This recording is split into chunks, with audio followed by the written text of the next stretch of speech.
ಕರ್ನಾಟಕ ಕೃಷಿ ಇಲಾಖೆಯಲ್ಲಿ ಸುಮಾರು 900ಕ್ಕಿಂತ ಅಧಿಕ ಪೋಸ್ಟ್ ಬಗ್ಗೆ ಅಧಿಸೂಚನೆ ಪ್ರಕಟ ಮಾಡಿದ್ದಾರೆ. ಇಲ್ಲಿ ಮಹಿಳೆಯರು ಪುರುಷರು ಇಬ್ರು ಅರ್ಜಿ ಸಲ್ಲಿಸೋದಕ್ಕೆ ಅವಕಾಶ ಇರುತ್ತೆ ಮತ್ತು ಆಲ್ ಕರ್ನಾಟಕ ರಾಜ್ಯದವರಿಗೆ ಅವಕಾಶ ಇದೆ. ಇದು ಸಂಪೂರ್ಣವಾಗಿ ನಮ್ಮ ಕರ್ನಾಟಕ ಸರ್ಕಾರಿ ಹುದ್ದೆ ಆಗಿರತ್ತೆ. ಇಲ್ಲಿ ಕಲ್ಲಿರುವಂತ ಪೋಸ್ಟ್ ಹೆಸರು ಇಲ್ಲಿ ನೋಡಿ, ಅಧಿಕೃತವಾಗಿ ನೋಟಿಸು 18/4/2026 ಅಂದ್ರೆ 18 ಏಪ್ರಿಲ್ 2026 ನೋಟಿಸ್ ಅನ್ನ ಪ್ರಕಟ ಮಾಡಿದ್ದಾರೆ ಕರ್ನಾಟಕ ರಾಜ್ಯ ಕೃಷಿ ಇಲಾಖೆಯಿಂದ. ನೀವೇನಾದ್ರೂ ಅರ್ಜಿ ಸಲ್ಲಿಸಿ ಆಯ್ಕೆ ಆದ್ರೆ ಇದಕ್ಕೆ ಪರೀಕ್ಷೆ ಇರುತ್ತಲ್ಲ, ಆ ಒಂದು ಪರೀಕ್ಷೆ ಕರ್ನಾಟಕ ಪರೀಕ್ಷಾ ಪ್ರಾಧಿಕಾರ ವತಿಯಿಂದ ನಡೆಸ್ತಾರೆ. ಇದು ಆನ್ಲೈನ್ ನಲ್ಲಿ ಅವಕಾಶ ಇರತ್ತೆ, ಆನ್ಲೈನ್ ನಲ್ಲಿ ಅರ್ಜಿ ಸಲ್ಲಿಸಬೇಕು. ಕೃಷಿ ಅಧಿಕಾರಿ, ಅದೇ ರೀತಿಯಾಗಿ ಸಹಾಯಕ ಕೃಷಿ ಅಧಿಕಾರಿ ಮತ್ತು ಕೃಷಿ ಅಧಿಕಾರದಲ್ಲೇ ಅಧಿಕಾರಿ ಪೋಸ್ಟ್, ಈ ಎಲ್ಲ ಪೋಸ್ಟಿಗೆ ಅರ್ಜಿ ಕರೆದಿದ್ದಾರೆ. ಇದ್ರ ಬಗ್ಗೆನ ಸಂಪೂರ್ಣ ಮಾಹಿತಿ ಇರತ್ತೆ. 2 ನೋಟಿಸ್ ಅನ್ನ ಪ್ರಕಟ ಮಾಡಿದ್ದಾರೆ, ಒಂದಲ್ಲ 2 ನೋಟಿಸು. ಒಂದು ಉಳಿಕೆ ಮೂಲ ವೃಂದದಲ್ಲಿ ಒಂದು ನೋಟಿಸ್ ಆಗಿರತ್ತೆ, ಇನ್ನೊಂದು ಕಲ್ಯಾಣ ಕರ್ನಾಟಕ ಆ ಒಂದು ನೋಟಿಸ್ ಕೂಡ ಪ್ರಕಟ ಮಾಡಿದ್ದಾರೆ. ಇಲ್ಲಿ ನೋಡಿ, ಉಳಿಕೆ ಮೂಲ ವೃಂದದಲ್ಲಿ ಸುಮಾರು 630ಕ್ಕಿಂತ ಅಧಿಕ ಪೋಸ್ಟು. ಅದೇ ರೀತಿಯಾಗಿ ಕಲ್ಯಾಣ ಕರ್ನಾಟಕ ವೃಂದದಲ್ಲಿ ಇಲ್ಲಿ ನೋಡಿ ಎಷ್ಟು ಪೋಸ್ಟ್ ಇದಾವೆ, ಅದು ಕೂಡ ನೋಟಿಸ್ ಪ್ರಕಟ ಮಾಡಿದ್ದಾರೆ. 2 ನೋಟಿಸ್ ಈಗಾಗಲೇ ನಾನು ಆರ್ಟಿಕಲ್ ಅನ್ನು ಬರೆದು ನಮ್ಮ ಒಂದು ಟೆಲಿಗ್ರಾಮ್ ಕೊಟ್ಟಿದ್ದೇನೆ, ಚೆಕ್ ಮಾಡ್ಕೊಳ್ಳಿ. ಇಲ್ಲಿ ನೋಡಿ, ಕಲ್ಯಾಣ ಕರ್ನಾಟಕ ವೃಂದದಲ್ಲಿ ಕಳಿರೋದು 18/4/2026 ನೋಟಿಸ್ ಪ್ರಕಟ ಮಾಡಿದ್ದಾರೆ. ಇಲ್ಲಿ 242 ಎಲ್ಲ ಸೇರಿಸ್ಕೊಂಡು 900ಕ್ಕಿಂತ ಅಧಿಕ ಪೋಸ್ಟಿಗೆ ಅರ್ಜಿ ಕರೆದಿದ್ದಾರೆ ನಮ್ಮ ಒಂದು ಕರ್ನಾಟಕ ರಾಜ್ಯ ಕೃಷಿ ಇಲಾಖೆಯಲ್ಲಿ. ಮಿಸ್ ಅಂತೂ ಮಾಡ್ಕೋಬೇಡ, ಇಷ್ಟರ ತನಕ ಹೋರಾಟ ಮಾಡಿದ್ರಿ, ಈಗ ನೇಮಕಾತಿ ಒಂದೊಂದಾಗಿ ಪ್ರಕಟ ಮಾಡ್ತಿದ್ದಾರೆ. ಎಲ್ಲ ಕೂಡ ಅಪ್ಲಿಕೇಶನ್ ಹಾಕಿ ಎಲ್ಲ ಮಾಹಿತಿನ ತಿಳಿಸ್ಕೊಡ್ತೇನೆ. ಯಾವುದು ವಿದ್ಯಾರ್ಹತೆ, ಶೈಕ್ಷಣಿಕ ಅರ್ಹತೆ, ಅದ ನಂತರ ಏಜ್ ಲಿಮಿಟ್ ಎಷ್ಟಾಗಿರ್ಬೇಕು, ಮತ್ತೆ ಏನೆಲ್ಲ ಕಂಡೀಷನ್ ಕೊಟ್ಟಿದ್ದಾರೆ, ಮತ್ತು ಹೊಸದಾಗಿ ಏನೆಲ್ಲ ಬದಲಾವಣೆ ಮಾಡಿದ್ದಾರೆ, ಎಲ್ಲ ಮಾಹಿತಿ ಇರತ್ತೆ. ನಿಮ್ಮ ಒಂದು ಫ್ರೆಂಡ್ಸ್ಗಳಿಗೆ ಈ ಒಂದು ಡೋಸ್ ಶೇರ್ ಮಾಡಿ, ಮತ್ತೆ ಯಾರ್ಯಾರು ಫಾಲೋ ಮಾಡ್ಕೊಂಡಿಲ್ಲ ಫಾಲೋ ಮಾಡ್ಕೊಳ್ಳಿ. ಬನ್ನಿ ಒಂದೊಂದಾಗಿ ತಿಳಿಸ್ಕೊಡ್ತೇನೆ. ಇಲ್ಲಿ ಶಾರ್ಟ್ಕಟ್ ಆಗಿ ಬೇಸಿಕ್ ಆಗಿ ಸ್ವಲ್ಪ ಮಾಹಿತಿನ ಇರತ್ತೆ, ಅದ ನಂತರ ಉಳಿದಂತ ಈ ಒಂದು ನೋಟಿಸ್ ಬಗ್ಗೆ ಚರ್ಚೆ ಮಾಡೋಣ. ಇದು ಕರ್ನಾಟಕ ರಾಜ್ಯ ಕೃಷಿ ಇಲಾಖೆಯಲ್ಲಿ ನೇಮಕಾತಿ ಆಗಿದೆ. ಸುಮಾರು 900ಕ್ಕಿಂತ ಅಧಿಕ ಪೋಸ್ಟು ಅಖಿಲ ಕರ್ನಾಟಕ ರಾಜ್ಯದಲ್ಲಿ ಕೆಲಸ ಇರತ್ತೆ. ಇಲ್ಲಿ ಕಲಿರುವಂತ ಪೋಸ್ಟು ಸಹಾಯಕ ಕೃಷಿ ಅಧಿಕಾರಿ AEO ಅಂತೇಳಿ, ಅದ ನಂತರ ಕೃಷಿ ಅಧಿಕಾರಿ EO ಅಂತೇಳಿ. ಇಲ್ಲಿ ಎಷ್ಟೆಷ್ಟು ಪೋಸ್ಟ್ ಇದಾವೆ, ಯಾವ ವೃಂದದಲ್ಲಿ ಎಷ್ಟೆಷ್ಟು ಪೋಸ್ಟ್ ಇದಾವೆ ಡೀಟೇಲ್ಸ್ ಆಗಿ ನೋಡಿ. ಕೃಷಿ ಅಧಿಕಾರಿ ಅಂತೇಳಿ KK ದಲ್ಲಿ 40 ಪೋಸ್ಟ್ ಇರತ್ತೆ. RPC ದಲ್ಲಿ 81, ಯಾವುದು ಕೃಷಿ ಅಧಿಕಾರಿ. ಅದರಲ್ಲಿ ಇನ್ನೊಂದು ಸಹಾಯಕ ಕೃಷಿ ಅಧಿಕಾರಿ 218 KK ದಲ್ಲಿ 218 ಈ ಒಂದು ಸಹಾಯಕ ಕೃಷಿ ಅಧಿಕಾರಿ. ಅದೇ ರೀತಿಯಾಗಿ RPC ದಲ್ಲಿ 551, ಟೋಟಲ್ ಆಗಿ 769 ಈ ಒಂದು ಕೃಷಿ ಸಹಾಯಕ ಅಧಿಕಾರಿ ಪೋಸ್ಟ್ ಇರತ್ತೆ. ಅದ ನಂತರ ಕೃಷಿ ಅಧಿಕಾರಿ ಇರೋದು 40 KK ದಲ್ಲಿ 81, RPC ದಲ್ಲಿ 121 ಈ ಒಂದು ಕೃಷಿ ಅಧಿಕಾರಿ ಪೋಸ್ಟ್ ಇದಾವೆ. ಅದೇ ರೀತಿಯಾಗಿ ಇದಕ್ಕೆ ತಕ್ಕಂತೆ ವಯೋಮಿತಿ ಎಷ್ಟಾಗಿರ್ಬೇಕು ನಾನು ಡೀಟೇಲ್ಸ್ ಆಗಿ ನೋಟಿಸ್ ಆಗಿ ತಿಳಿಸ್ಕೊಡ್ತೇನೆ. ಬಟ್ ಅರ್ಥ ಆಗೋ ರೀತಿಯಲ್ಲಿ ಒಂದು ನಿಮಿಷದಲ್ಲಿ ಬೇಸಿಕ್ ಮಾಹಿತಿ ಇರತ್ತೆ. ಇದೆಲ್ಲ ನಿಮಗೆ ಮಾಹಿತಿ ಗೊತ್ತಾತಂದ್ರೆ ಮುಂದ್ಗಡೆ ನಮಗೆ ನೋಟಿಸು ಗೊತ್ತಾಗತ್ತೆ. ವಯೋಮಿತಿ 21 ವರ್ಷದಿಂದ 40 ವರ್ಷ ವಯೋಮಿತಿ ಕೂಡ ಇದರಲ್ಲಿ ಸಡಿಲಿಕ್ಕೆ ಇರತ್ತೆ, ತಿಳಿಸ್ಕೊಡ್ತಾನೆ. ಈಗ ವಯೋಮಿತಿಯಲ್ಲಿ ಸಡಿಲಿಕ್ಕೆ ಎಷ್ಟೆಷ್ಟು ಇರತ್ತೆ ಅದನ್ನು ಕೂಡ ಚರ್ಚೆ ಮಾಡೋಣ. ಅರ್ಧಿ ಶುಲ್ಕ ಅಂತ ಇಟ್ಟಿದ್ದಾರೆ, ಪೋಸ್ಟ್ ಕಡಿಮೆ ಜಾಸ್ತಿ ಶುಲ್ಕ. ಮಾಜಿ ಸೈನಿಕರಿಗೆ, ಅದೇ ರೀತಿಯಾಗಿ SC/ST ವರ್ಗ, PWD ಅಭ್ಯರ್ಥಿಗಳಿಗೆ ಇವರಿಗೆಲ್ಲರ ಶುಲ್ಕ. ಮಾಜಿ ಸೈನಿಕ ಅಭ್ಯರ್ಥಿಗಳಿಗೆ 250 ರೂಪಾಯಿ, SC/ST ಪ್ರವರ್ಗ ಅಭ್ಯರ್ಥಿಗಳಿಗೆ 500 ರೂಪಾಯಿ, ಸಾಮಾನ್ಯ ಕರಿಗರದವರಿಗೆ 750 ರೂಪಾಯಿ ಇಷ್ಟು ಶುಲ್ಕ ಮಾಡಬೇಕು. ಆನ್ಲೈನ್ ನಲ್ಲಿ ಅವಕಾಶ. ಅಪ್ಲಿಕೇಶನ್ ಎಲ್ಲಿಂದ ಇಲ್ಲಿ ತನಕ ಕೊಟ್ಟಿದ್ದಾರೆ ಅಂದ್ರೆ ಮೇ 10ನೇ ತಾರೀಕು ತನಕ ಅವಕಾಶ ಇರತ್ತೆ ಕೃಷಿ ಇಲಾಖೆಯಲ್ಲಿ ಅಪ್ಲಿಕೇಶನ್ ಹಾಕೋದಕ್ಕೆ. ಶುಲ್ಕ ಪಾವತಿ ಮಾಡೋದು 2 ದಿನ ಮಾತ್ರ ನಿಮಗೆ ಟೈಮ್ ಇರತ್ತೆ. 10ನೇ ತಾರೀಕು ಆದ್ಮೇಲೆ 12 ಮೇ 2026 ತನಕ ಅವಕಾಶ. ಮತ್ತು ಈ ಒಂದು ಪರೀಕ್ಷೆ ಇರುತ್ತಲ್ಲ, ಒಂದು ಪರೀಕ್ಷೆ ಹಂಗೆ ಆಯ್ಕೆ ಇರೋದಲ್ಲ, ಪರೀಕ್ಷೆ ದಿನಾಂಕ ನೋಡಿ ಜೂನ್ 6ರಿಂದ 7ನೇ ತಾರೀಕು ತನಕ ನಡೆಸ್ತಾರೆ. ಆ ಒಂದು ದಿನಾಂಕ ಕೂಡ ಮೆನ್ಷನ್ ಆಗಿದೆ. ಇದು ಇವತ್ತಿನಿಂದನೇ ಅಪ್ಲಿಕೇಶನ್ ಸ್ಟಾರ್ಟ್ ಇದೆ. ಅಂದ್ರೆ ಇವತ್ತು ಯಾವ ಹೇಳಿ, ರವಿವಾರ 19 ಏಪ್ರಿಲ್ 2026 ಇವತ್ತಿನಿಂದನೇ ಅಪ್ಲಿಕೇಶನ್ ಸ್ಟಾರ್ಟ್ ಇದೆ. ಮಿಸ್ ಅಂತೂ ಮಾಡ್ಕೋಬೇಡಿ, ಅರ್ಥ ಮಾಡ್ಕೊಳ್ಳಿ, ಮಿಸ್ ಅಂತೂ ಮಾಡ್ಕೋಬೇಡಿ. ಇಷ್ಟೆಲ್ಲ ಕಷ್ಟಪಟ್ಟು ಓದಿದಿರಿ, ಈ ಒಂದು ಹೋರಾಟ ಮಾಡಿದಿರಿ, ಈಗ ನೇಮಕಾತಿ ಆಗಿದೆ. ಮಿಸ್ ಅಂತೂ ಮಾಡ್ಕೋಬೇಡಿ. ಮತ್ತು ವಿದ್ಯಾರ್ಹತೆ ಏನಾಗಿರ್ಬೇಕು, ಅದ ನಂತರ ಯಾವುದಕ್ಕೆ ಏನಾಗಿರ್ಬೇಕು ಎಲ್ಲ ಮಾಹಿತಿ ಇರತ್ತೆ. ಬನ್ನಿ ಒಂದೊಂದು ತಿಳಿಸ್ಕೊಡ್ತೇನೆ. ಈಗ ಉಳಿದಂತ ಮಾಹಿತಿ ನಿಮಗೆ ಗೊತ್ತಾಗತ್ತೆ. ಇಲ್ಲಿ ನೋಡಿ, ಮೊದಲನೇದಾಗಿ ಕೃಷಿ ಅಧಿಕಾರಿ, ಇದಕ್ಕೆ ಸಂಬಂಧಪಟ್ಟಂತೆ ಅರ್ಜಿ ಸಲ್ಲಿಸಿ ಆಯ್ಕೆ ಆದ್ರೆ 2 ಒಂದೇ. ಬಟ್ ಅದು ಕಲ್ಯಾಣ ಕರ್ನಾಟಕ ಉಳಿಕೆ ಮೂಲ ವೃಂದ, ಇಷ್ಟು ಚೇಂಜಸ್ ಇರ್ತವೆ, ಪೋಸ್ಟರ್ ಚೇಂಜಸ್ ಇರ್ತವೆ. ಬಟ್ ಎಲ್ಲ ಪೂರ್ತಿಯಾಗಿರೋದು ಒಂದೇ. ಏಜ್ ಲಿಮಿಟ್ ಒಂದೇ, ಶೈಕ್ಷಣಿಕ ಅರ್ಹತೆ ಒಂದೇ, ಪ್ರತಿಯೊಂದು ಒಂದೇ, ದಿನಾಂಕ ಒಂದೇ. ಬಟ್ ಕಲ್ಯಾಣ ಕರ್ನಾಟಕದಲ್ಲಿ ಸ್ವಲ್ಪ ಜಾಸ್ತಿ ಕರೆದಿರ್ತಾರೆ ಅಥವಾ ಕಡಿಮೆ ಕರೆದಿರ್ತಾರೆ. ಈ ಒಂದು ಪೋಸ್ಟ್ದಲ್ಲಿ ಅಷ್ಟೇ ವ್ಯತ್ಯಾಸ ಆಗ್ಬೋದು ಮತ್ತು ಸ್ವಲ್ಪ ಬದಲಾವಣೆ ಕೂಡ ಆಗ್ಬೋದು. ಅದನ್ನ ಬಿಟ್ಟರೆ ಎಲ್ಲ ಪೋಸ್ಟ್ ಸಂಬಂಧಪಟ್ಟಂತೆ ಒಂದೇ ಇರತ್ತೆ, ಇದೊಂದು ಅರ್ಥ ಮಾಡ್ಕೊಳ್ಳಿ. ಕೃಷಿ ಅಧಿಕಾರಿ ಹುದ್ದೆಗೆ 69,250 ರೂಪಾಯಿದಿಂದ 13,000 ಅಲ್ಲ ಸಾರಿ 1,34,200 ತನಕ ಸ್ಯಾಲರಿ ಇರತ್ತೆ.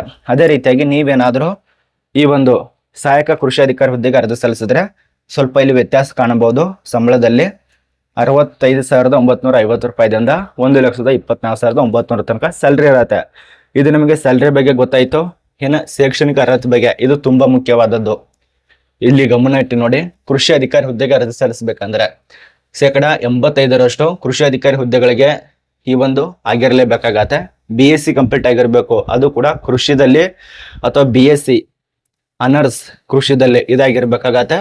ಎರಡನೇದಾಗಿ 15% ಕೃಷಿ ಅಧಿಕಾರಿ ಹುದ್ದೆಗಳಿಗೆ ಇಲ್ಲಿ BTech ಆಗಿರ್ಬೇಕಾಗತ್ತೆ, ಅದು ಕೂಡ ವಿಷಯ ಕೊಟ್ಟಿದ್ದಾರೆ. ವಿಭಾಗ ಆಹಾರ ವಿಜ್ಞಾನ ಮತ್ತು ತಂತ್ರಜ್ಞಾನದಲ್ಲಿ BTech ಆಹಾರ ತಂತ್ರಜ್ಞಾನ ಮತ್ತು BSc ಕೃಷಿ ಮಾರುಕಟ್ಟೆ ಮತ್ತು ಸಹಾಯಕರು, ಇದು BSc ದಲ್ಲಿ. ಇನ್ನು BSc ಅನರ್ಸ್ ಕೃಷಿ ಮಾರಾಟ ಮತ್ತು ಸಹಾಯಕ, BSc honours agri business management, BSc ಕೃಷಿ ಜೈವಿಕ ತಂತ್ರಜ್ಞಾನ, ಇಲ್ಲಿ BTech ಜೈವಿಕ ತಂತ್ರಜ್ಞಾನ ಮತ್ತು BSc ಇದೆಲ್ಲ ಆಗಿರ್ಬೇಕಾಗತ್ತೆ. ಇದೊಂದು ಅರ್ಥ ಮಾಡ್ಕೊಳ್ಳಿ. ನಾನು ಏನು ಹೇಳ್ತಾ ಇದ್ದೇನೆ, ಕೃಷಿ ಅಧಿಕಾರಿ ಎರಡು ಒಂದೇ, ಬಟ್ ಅಲ್ಲಿ ಸ್ವಲ್ಪ ಚೇಂಜಸ್ ಇರತ್ತೆ. ವಿದ್ಯಾರ್ಹತೆ ಅಟ್ಟೆ ಕೊಟ್ಟಿದ್ದಾರೆ, ಎರಡು ಪೋಸ್ಟ್ ಒಂದೇ, ಬಟ್ ವಿದ್ಯಾರ್ಹತೆ ಸ್ವಲ್ಪ ಚೇಂಜಸ್. BTech ಮತ್ತು BSc ಈ ವಿಷಯಗಳು ಕೊಟ್ಟಿದ್ದಾರೆ. ಇಷ್ಟರಲ್ಲಿ BSc ಮತ್ತು BTech ಅದರಲ್ಲಿ ಬೇರೆ ಬೇರೆ ವಿಷಯ ಇರತ್ತೆ. ಅವ್ರು ಮಾತ್ರ ಅಪ್ಲಿಕೇಶನ್ ಹಾಕಬೇಕು. SSLC ದವರಿಗೆಲ್ಲ, PUC ದವರಿಗೆ ಇರೋದಿಲ್ಲ. BSc BTech ಪದವೀಧರರಿಗೂ ಮಾತ್ರ ಅವಕಾಶ. ಇನ್ನು ಎಷ್ಟೆಷ್ಟು ಇದಾವೆ ಇದಂತ ನಿಮ್ಗೆ ಹೇಳಲು ಅವಶ್ಯಕತೆ ಇಲ್ಲ, ನನಗಾಗಲೇ ಎಲ್ಲ ತಿಳಿಸ್ಕೊಟ್ಟಿದ್ದೇನೆ. ಇದು ಕೃಷಿ ಅಧಿಕಾರಿ ಹುದ್ದೆಗೆ. ಏನು ಸಹಾಯಕ ಕೃಷಿ ಅಧಿಕಾರಿ ಎರಡು ಒಂದೇ ಪೋಸ್ಟ್, ಬಟ್ ವಿದ್ಯಾರ್ಹತೆಯಲ್ಲಿ ಸ್ವಲ್ಪ ಚೇಂಜಸ್ ಇರೋದ್ರಿಂದ ಬೇರೆ ಬೇರೆ ಮಾಡಿದ್ದಾರೆ. ಇಲ್ಲಿ ನೋಡಿ, ಇದನ್ನ ಅರ್ಥ ಮಾಡ್ಕೊಳ್ಳಿ. 85% ಇದರಲ್ಲಿ ಆಯ್ಕೆ ಮಾಡ್ತಾರೆ. BSc ಕೃಷಿ ಇದು ಕೂಡ ಸೇಮ್ ಅನಿಸುತ್ತೆ. 15% ಸಹಾಯಕ ಕೃಷಿ ಅಧಿಕಾರಿಗೆ. BTech ಇದು ಕೂಡ ಸೇಮ್ ನೋಡಿ, ಸ್ವಲ್ಪ ಅಗ್ರಿಕಲ್ಚರ್ ಇಂಜಿನಿಯರಿಂಗ್ ಕೊಟ್ಟಿದ್ದಾರೆ ಅಷ್ಟೇ, ಸ್ವಲ್ಪ ಬದಲಾವಣೆ ಆಗಿದೆ. ಎಲ್ಲ ಕೂಡ ಸೇಮು. ಇದು ನಮಗೆ ಕೃಷಿ ಅಧಿಕಾರಿ, ಅದನಂತರ ಸಹಾಯಕ ಕೃಷಿ ಅಧಿಕಾರಿ ಎರಡು ಗೊತ್ತಾಯ್ತು ಅಂತ ತಿಳ್ಕೊತೀವಿ. ಅದೇ ರೀತಿಯಾಗಿ ಇದಕ್ಕೆ ತಕ್ಕಂತೆ ಉಳಿದಂತ ಮಾಹಿತಿ ಒಂದೊಂದೇ ಚರ್ಚೆ ಮಾಡೋಣ. ನಾನು ಆಗಲೇ ತಿಳಿಸ್ಕೊಟ್ಟೇನಲ್ಲ, ವಯೋಮಿತಿ 18 ವರ್ಷ 21 ವರ್ಷದಿಂದ 45 ವರ್ಷ ತನಕ, ಅಂದ್ರೆ ಸುಮಾರು 5 ವರ್ಷ 3 ವರ್ಷ ತನಕ ಸಡಿಲಿಕ್ಕಿರತ್ತೆ. ಸಾಮಾನ್ಯ ವರ್ಗದವ್ರು ಸಡಿಲಿಕ್ಕಿರತ್ತೆ. 2A 2B ದವರಿಗೆ, ಪರಿಶಿಷ್ಟ ಜಾತಿ ಪರಿಶಿಷ್ಟ ಪಂಗಡದವ್ರಿಗೆ ಇದು ಗರಿಷ್ಠ ವಯಸ್ಸಿರತ್ತೆ. ಇಲ್ಲಿ ತನಕ ಇದ್ದವ್ರು ಅಪ್ಲಿಕೇಶನ್ ಹಾಕಿ. ಸಾಕಷ್ಟು ಜನ ಕೇಳ್ತಾ ಇದ್ರೆ ವೈಮಿತಿ ಸಡಿಲಿಕ್ಕೆ ಇದ್ರೆ ಕರೆದರೆ ತಿಳಿಸಿ ಅಂತ ಹೇಳಿ ಕರೆದಿದ್ದಾರೆ. ಸಾಮಾನ್ಯವಾಗಿ 1 ವರ್ಷ ತನಕ ಇರತ್ತೆ, ನಿಮಗೆ ಅಪ್ಲೈ ಮಾಡಿ. ಮತ್ತು ಮಾಜಿ ಸೈನಿಕರು ಕೂಡ ಅಪ್ಲಿಕೇಶನ್ ಹಾಕಿ 10 ವರ್ಷ ತನಕ ಸಡಿಲಿಕ್ಕೆ ಇರತ್ತೆ. ಮತ್ತು ಪ್ರಮುಖವಾಗಿ ದಿನಾಂಕ ಬಗ್ಗೆ ಗಮನ ನೋಡಿ. ಆಗಲೇ ತಿಳಿಸ್ಕೊಟ್ಟಿದ್ದೆ ನಾನು. ಆನ್ಲೈನ್ನಲ್ಲಿ ಮುಖಾಂತರ ಅರ್ಜಿ ಸಲ್ಲಿಸುವ ಪ್ರಾರಂಭ ದಿನಾಂಕ 19/4/2026ರಿಂದ. ಅದೇ ರೀತಿಯ ಕೊನೆಯ ದಿನಾಂಕ 10/5/2026. ಅದನಂತರ ಪಾವತಿ ಮಾಡೋದ ಕೊನೆಯ ದಿನಾಂಕ 12/5/2026. ಇದು ನಿಮಗೆ ಗೊತ್ತಾಯ್ತು. ಅದ ನಂತರ ನಿಮ್ಮ ಒಂದು ಪತ್ರಿಕೆ ಯಾವಾಗಿರತ್ತೆ, ಈ ಒಂದು ಪತ್ರಿಕೆ ಬಗ್ಗೆ ನಾನು ಮುಂದ್ಗಡೆ ತಿಳಿಸ್ಕೊಡ್ತೇನೆ. ಕಲ್ಯಾಣ ಕರ್ನಾಟಕ ಬೇರೆ ಅಲ್ಲ, ಮತ್ತು ಇದು ಬೇರೆ ಅಲ್ಲ. ಪೋಸ್ಟ್ ಅಷ್ಟೇ ಮತ್ತು ಬೇರೆ ಬೇರೆದವ್ರಿಗೆ ಅಷ್ಟೇ ಇರತ್ತೆ. ಇವೆಲ್ಲ ಪರೀಕ್ಷೆ ಒಂದೇ ರೀತಿಯಲ್ಲಿ. ಕನ್ನಡ ಭಾಷೆಯ ಪರೀಕ್ಷೆ ಇರೋದು ನಿಮಗೆ ದಿನಾಂಕ 6/6/2026ರಿಂದ ಮಧ್ಯಾಹ್ನ 3 ಗಂಟೆಯಿಂದ 5 ಗಂಟೆವರೆಗೆ ನಡೆಸ್ತಾರೆ.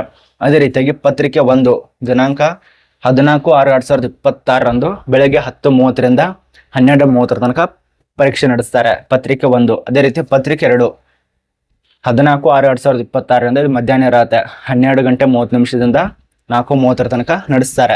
ಇದೊಂದು ಅರ್ಥ ಮಾಡ್ಕೊಳ್ಳಿ. ಇನ್ನು ವೇತನ ಶ್ರೇಣಿ ಬಗ್ಗೆ ಮಾಹಿತಿ. ಖಾಯಂ ಪೂರ್ವ ಅವಧಿ ವೇತನ ಎಷ್ಟಿರತ್ತೆ ಮತ್ತು ತಾತ್ಕಾಲಿಕ ವೇತನ ಎಷ್ಟಿರತ್ತೆ, ಮತ್ತು ಪಿಂಚಣಿ ಸೌಲಭ್ಯ ಕೂಡ ಇದೆ ನೋಡಿ. FD SPL 4 FET 2005 ಅನ್ವಯ ಪ್ರಕಾರ 31/3/2006 ನಿಮಗೆ ಪಿಂಚಣಿ ಸೌಲಭ್ಯ ಕೂಡ ಸಿಗತ್ತೆ, ಅನ್ವಯವಾಗುತ್ತದೆ ಅಂತ ಕೊಟ್ಟಿದ್ದಾರೆ. ಅದೇ ರೀತಿಯಾಗಿ ಸಂಬಳ ನೋಡಿ, ಖಾಯಂ ಪೂರ್ವ ಅವಧಿಗೆ ಎಷ್ಟು ಇರತ್ತೆ, ಯಾವ ರೀತಿ ಹೆಚ್ಚಿಗೆ ಮಾಡ್ತಾರೆ ಅದು ಕೊಟ್ಟಿದ್ದಾರೆ. ವರ್ಷಕ್ಕೊಮ್ಮೆ ಹೆಚ್ಚಿಗೆ ಆಗತ್ತೆ 2,700 3,100 ಈ ರೀತಿಯಾಗಿ. ಅದೇ ರೀತಿಯಾಗಿ ಆನ್ಲೈನಲ್ಲಿ ಶುಲ್ಕ ಪಾವತಿ ಮಾಡುವಂತ ಮಾಹಿತಿ ಆಗಲೇ ತಿಳಿಸ್ಕೊಟ್ಟಿದ್ದೆ ನಾನು ಎಷ್ಟೆಷ್ಟಿದೆ ಅಂತೇಳಿ. ಇದು ನಿಮಗೆ ಗೊತ್ತಾಯ್ತು ಅಂತ ತಿಳ್ಕೊತೀವಿ. ಇನ್ನು ಪರೀಕ್ಷೆ ಬಗ್ಗೆ ನಿಮಗೆ ಗೊತ್ತಾಗಬೇಕಲ್ಲ, ಅದೊಂದು ಸ್ವಲ್ಪ ನೋಡ್ಕೊಳ್ಳಿ. ಇದು ಪತ್ರಿಕೆ ಹಾಗೂ ಪಠ್ಯಕ್ರಮದ ಮಾಹಿತಿ. ಸಾಮಾನ್ಯ ಪತ್ರಿಕೆ ಪೇಪರ್ 1ರಲ್ಲಿ ಏನೇನು ಕೇಳ್ತಾರೆ ಅದ್ರ ಬಗ್ಗೆ ಸ್ವಲ್ಪ ಗಮನ ಕೊಡಿ. ನಾನು ಕಲ್ಯಾಣ ಕರ್ನಾಟಕ ಬಗ್ಗೆ ತಿಳಿಸ್ಕೊಡ್ತೇನೆ, ಸ್ವಲ್ಪ ಶಾರ್ಟ್ಕಟ್ ಆಗಿ ತಿಳಿಸ್ಕೊಡ್ತೇನೆ. ಎಲ್ಲ ಸೇಮ್ ಒಂದೇ, ಬಟ್ ಪೋಸ್ಟ್ ಬಗ್ಗೆ ಅಷ್ಟು ಚೇಂಜಸ್ ಇರ್ತವೆ. ಅಂದ್ರೆ ಅಲ್ಲಿ 10-20 ಇದ್ದದ್ದು ಇಲ್ಲಿ 1-2 ಅಷ್ಟೇ ಇರತ್ತೆ. ಎಲ್ಲ ಸೇಮು, ಪರೀಕ್ಷೆ ಕೂಡ ಸೇಮು.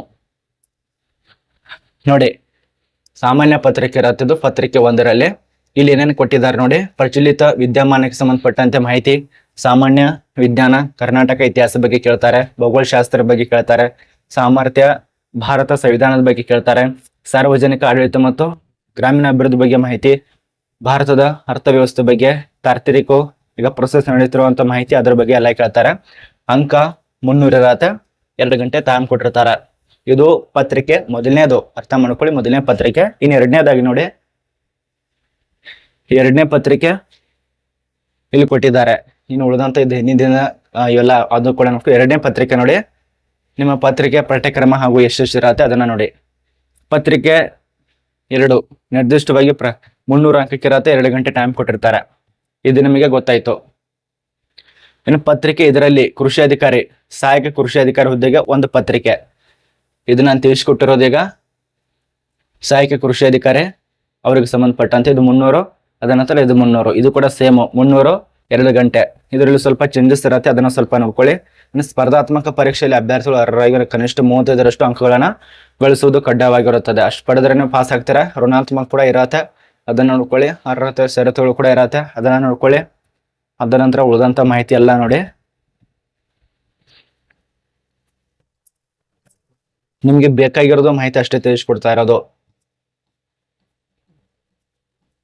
ತೃತೀಯ ಲಿಂಗದವರು ಕೂಡ ಅವಕಾಶ ಇರತ್ತೆ ನೋಡಿ. ಅಪ್ಲಿಕೇಶನ್ ಹಾಕಿ.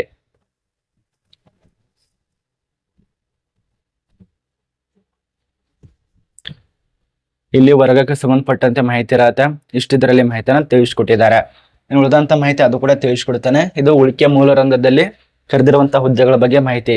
ಸರಿ, ಕಲ್ಯಾಣ ಕರ್ನಾಟಕ ಇರತ್ತೆ, ಬಟ್ ಎಲ್ಲ ಸೇಮ್ ಇರತ್ತೆ. ಉಳಿಕೆ ಮೂಲ ರಂಗದಲ್ಲಿ ನೋಡಿ ಏನೇನು ಕೊಟ್ಟಿದ್ದಾರೆ. ಇದು ಕೂಡ ಸೇಮು, ಎಲ್ಲ ಪೋಸ್ಟ್ ಬಗ್ಗೆ ವಿವರ ಸೇಮು, ಪ್ರತಿಯೊಂದು ಸೇಮು. ಕಲ್ಯಾಣ ಕರ್ನಾಟಕ ಎಲ್ಲ ಕೂಡ ಸೇಮು, ಹುದ್ದೆಗಳು ಅಷ್ಟೇ ಚೇಂಜಸ್ ಇರತ್ತೆ. ನಾನೆಲ್ಲ ತಿಳಿಸ್ಕೊಟ್ಟಿದ್ದೇನೆ, ಈಗ ಮಾತಾಡಿದ್ದೇನೆ ನೋಡಿ. ಬೇಕಾದ್ರೆ ಒಂದ್ಸಲ ನಿಮ್ಗೆ ಗೊತ್ತ. ಇಲ್ಲಿ ನೋಡಿ, ಎಲ್ಲ ಪ್ರತಿಯೊಂದು ಸೇಮ್. ಪತ್ರಿಕೆ 1, ಪತ್ರಿಕೆ 2 ಇವೆಲ್ಲ ದಿನಾಂಕ, ಡೇಟು ಎಲ್ಲ ಸೇಮು. ವೈಮಿತಿ ಬಗ್ಗೆ ಸೇಮು, ಶುಲ್ಕದ ಬಗ್ಗೆ ಸೇಮು, ಎಲ್ಲ ಸೇಮ್ ಇರತ್ತೆ. ಮತ್ತು ಇಲ್ಲಿ ನೋಡಿ, ಪತ್ರಿಕೆ 1ರಲ್ಲಿ ಕೂಡ ಸೇಮು, 2ರಲ್ಲಿ ಕೂಡ ಸೇಮು. ಪತ್ರಿಕೆ 2ರಲ್ಲಿ ಏನ್ ಕೇಳ್ತಾರೆ ಅದು ಕೊಟ್ಟಿದ್ದಾರೆ ನೋಡಿ. ಕೃಷಿ ಅಧಿಕಾರಿ ಹುದ್ದೆಗಳಿಗೆ ಪತ್ರಿಕೆ 2ರಲ್ಲಿ ನಿರ್ದಿಷ್ಟ ಪತ್ರಿಕೆ ಇರತ್ತೆ, ಇದು ಪ್ರತ್ಯೇಕವಾಗಿ ಪ್ರಕಟಿಸುತ್ತದೆ. ಅದು ಕೊಟ್ಟಿದ್ದಾರೆ. 300 ಅಂಕ 300 ಅಂಕ ಇದೆಲ್ಲ ಸೇಮ್ ಇರತ್ತೆ. ಇದು ನಿಮಗೆ ಗೊತ್ತಾಗಿದೆ ಅಂತ ಅನ್ಕೋತೀವಿ. ಇನ್ನು ಇದರಲ್ಲಿ ಏನೇನು ಉಳಿಸಿದ್ದಾರೆ ಅದನ್ನ ನಾನು ನಿಮಗೆ ಬೇಸಿಕ್ ಆಗಿ ತಿಳಿಸ್ಕೊಡ್ತೇನೆ. ಕರೆದಿದ್ದಾರೆ, 100% ಕರೆದಿದ್ದಾರೆ. ಇವತ್ತಿನಿಂದ ಸ್ಟಾರ್ಟ್ ಇದೆ. ಅಪ್ಲಿಕೇಶನ್ ಹಾಕಿ. ಆಗಲೇ ತಿಳಿಸ್ಕೊಟ್ಟಿದ್ದೇನೆ. BSc ಕೃಷಿ, ಅದ ನಂತರ BSc ಟೆಕ್ ಇವೆಲ್ಲ ಆಗಿರ್ಬೇಕಾಗತ್ತೆ. ಪದವಿ ಅಂತ ಕಡ್ಡಾಯವಾಗಿ ಆಗಿರ್ಲೇಬೇಕು. ಎಷ್ಟು ಪತ್ರಿಕೆ ಇರತ್ತೆ? ಇದು ಕನ್ನಡ ಭಾಷಾ ಪರೀಕ್ಷೆ ಇರತ್ತೆ, ಸ್ಪರ್ಧಾತ್ಮಕ ಪರೀಕ್ಷೆ ಇರತ್ತೆ, ಆಫ್ಲೈನ್ ನಲ್ಲಿ OMR ಮೂಲಕ ಇರತ್ತೆ. ಮೊದಲಿಗೆ 4 ಇರ್ತಾ ಇತ್ತು, ಈಗ 5 ಮಾಡಿದಾರ ಅನ್ಸುತ್ತೆ. KE ಇಂದ, ಕರ್ನಾಟಕ ಪರೀಕ್ಷಾ ಪ್ರಾಧಿಕಾರ ವತಿಯಿಂದ. ಅದನ್ನ ನೋಡ್ಕೊಳ್ಳಿ. ಮತ್ತೆ ಪರೀಕ್ಷೆ ಯಾವಾಗ ನಡೆಸ್ತಾರೆ ಅದೆಲ್ಲ ತಿಳಿಸ್ಕೊಟ್ಟಿದ್ದೇವೆ, ಚೆಕ್ ಮಾಡ್ಕೊಳ್ಳಿ. ನೋಡಿ, 900ಕ್ಕಿಂತ ಅಧಿಕ ಪೋಸ್ಟ್ ಕರ್ನಾಟಕ ಕೃಷಿ ಇಲಾಖೆಯಲ್ಲಿ ನೇಮಕಾತಿ ಆಗಿದೆ. ಯಾವುದೇ ಕಾರಣಕ್ಕೂ ಮಿಸ್ ಮಾಡ್ಕೋಬೇಡಿ, ಎಲ್ಲರೂ ಅಪ್ಲಿಕೇಶನ್ ಹಾಕಿ. ಇದು ನಿಮಗೆ ಈಗಾಗಲೇ ಗೊತ್ತಾಗಿದೆ ಅಂತ ಅನ್ಕೋತೀವಿ. ಎಲ್ಲಿ ಯಾವುದು ಏನು ಅಂತ ಹೇಳಿ ಪೋಸ್ಟ್ ಬಗ್ಗೆ ಗೊತ್ತಾಗಿದೆ. ಎಷ್ಟೆಷ್ಟು ಪೋಸ್ಟ್ ಇದಾವೆ, ಯಾವ್ದು ಎಷ್ಟೆಷ್ಟಿದೆ, ನಾನು ಡೀಟೇಲ್ಸ್ ಆಗಿ ತಿಳಿಸ್ಕೊಟ್ಟಿದ್ದೇನೆ. ಇದು ಕೃಷಿ ಇಲಾಖೆ ಸಂಬಂಧಪಟ್ಟಂತೆ ಮಾಹಿತಿ. ಇನ್ನು ಕೆಲವೇ ದಿನಗಳಲ್ಲಿ ಕರ್ನಾಟಕ ಪೊಲೀಸ್ ಇಲಾಖೆ ಬಗ್ಗೆ ಕೂಡ ತಿಳಿಸ್ಕೊಡ್ತಾರೆ.